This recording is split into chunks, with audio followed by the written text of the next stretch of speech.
essentially till their time's up. Why those 3 classes? I'm sorry? Why those 3 out of the They're 5? the most developed, so they were the farthest along. We started, so the arenas originally started with just the Barbarian and the Wizard, because they were the first kind of 2 classes that we did. Even though we didn't announce them in that order, they were the first 2. And then we added the Witch Doctor actually specifically in preparation for BlizzCon. Oh. And we started to add the Monk, and we found like, oh, we got a lot of work to do. So there were some things that we needed to change for that character, and also some things we needed to. Usually it's more of an adding thing when we add characters. We find that they're insufficient. They don't have the tool set that they need. So we tend to, rather than look at the skills and try and tone them down, instead we look at it and say, what are they missing?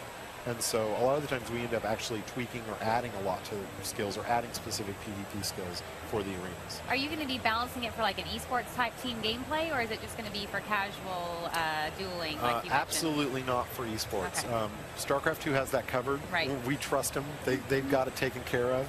For us, because PvE is our focus and we do not want PvP to drive the PvE game, we want it to be the other way around. We're going to accept the fact that it's not going to be an uber balanced game. It's not going to be an esport. But we can also accept, just like Diablo 2 was not, its PvP game was not super balanced. We do feel we can do a lot better than Diablo 2 did. And there were whole classes that were inviable, and we don't want that.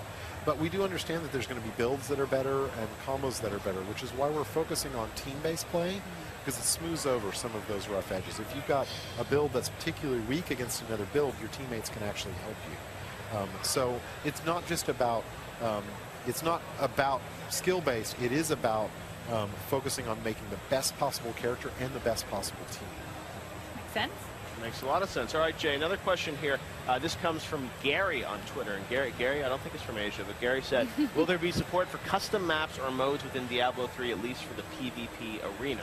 Oh, it's from Scotland, actually. All right, so that's good. But yeah, so question, you know, obviously custom maps, big thing in StarCraft 2. People love to make maps. Is that something you're going to allow people to do in Diablo 3 for PvP? Right now, we don't have any support for custom mods. It's never been a focus of the game, primarily because so much of the game involves randomized content and procedurally generated content.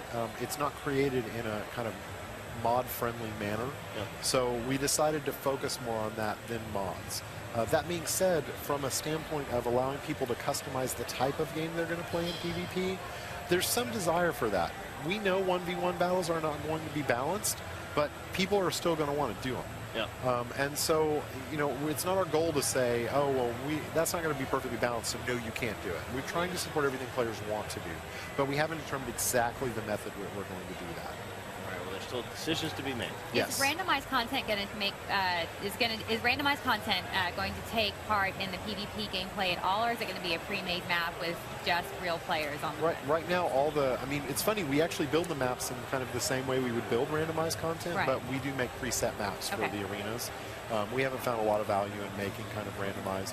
But we have thought about other modes where we could utilize more randomized content in a PvP manner, and so maybe in the future. That'd be fun to enter into an arena battlefield and not be exactly sure what's you're going to face. Have monsters in it. Exactly, exactly. That'd be fun. So are you guys pretty, you know, development of Diablo 3 has been going on for so many years.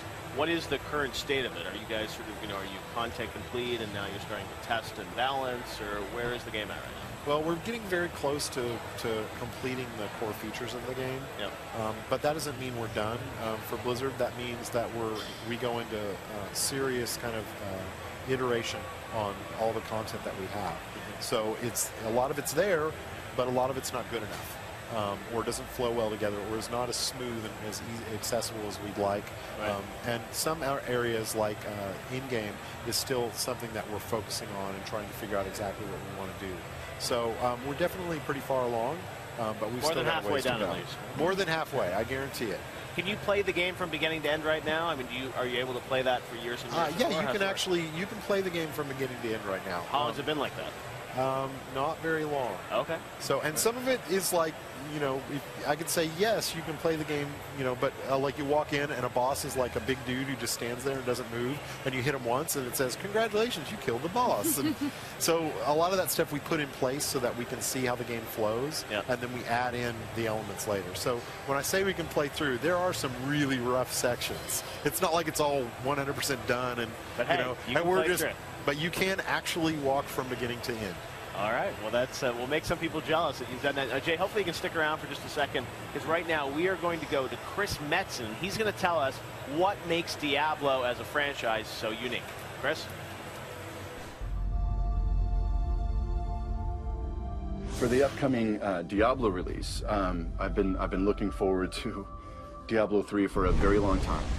It's actually it's in many ways my favorite franchise for Blizzard, which sounds crazy because boy do I love me some Warcraft and Starcraft. But I've always felt that Diablo had something very special with its kind of fantastical spin on this clash between this fictional heaven and hell, and the idea of mankind kind of struggling for redemption in the midst of this conflict seems very fertile for storytelling. And I think that innate idea that mankind is caught in the middle and is called on to become, be heroic in a fairly grim setting is very compelling. And this time around, we just decided very early on in the development process to push as resonant a story as we could find. The Diablo gameplay is fairly simplistic. You're clicking like a madman. And through the games we had published before, the storyline doesn't often run all that deep because the demands of gameplay, you want to move quick, you don't want to get caught in a bunch of exposition. So this time around we've talked quite a bit about how to kind of layer in the story and really make the level of player immersion much deeper than in the past without really sacrificing the rate of gameplay. Along the lines of how do we ensure that Blizzard's worlds and stories stay distinct amidst an industry that is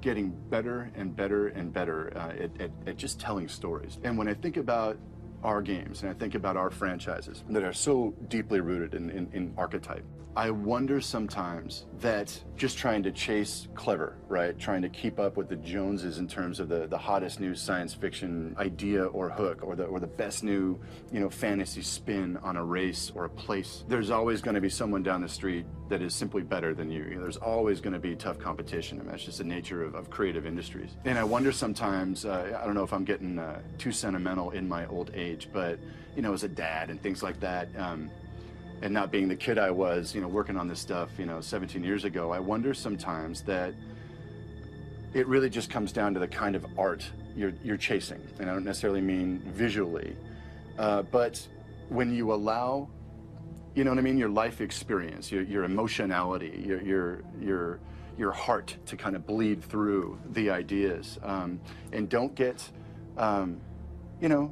too bashful about that component of really putting yourself and extending yourself into the stories and the ideas you're chasing. I think that's where we will find our brand of distinction.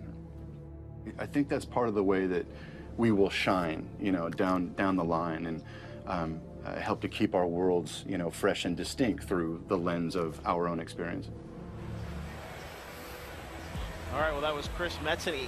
Jay Wilson, he called it his favorite Blizzard franchise. Yeah, mine too. That works out really well. Chris has always had really good taste, I've thought. He's Well, Chris 10 brings out up of 10 first. 10 out of 10 for Chris. Oh, yeah. I mean, he brings up a really good point, though. There's going to be, it's been a while since some people have played Diablo 2. There's some amazingly rich lore and story that you have, and I can only imagine the story that we're going to see in Diablo 3. For new players, do you have a plan in place to try to bring them up to speed with the story and get them prepared for the game before it comes out? Well, for us, the focus from the beginning has always been to make sure that we make a game that, while it reflects what happened before, it tells its own unique story. So the story for Diablo 3 is fairly self-contained.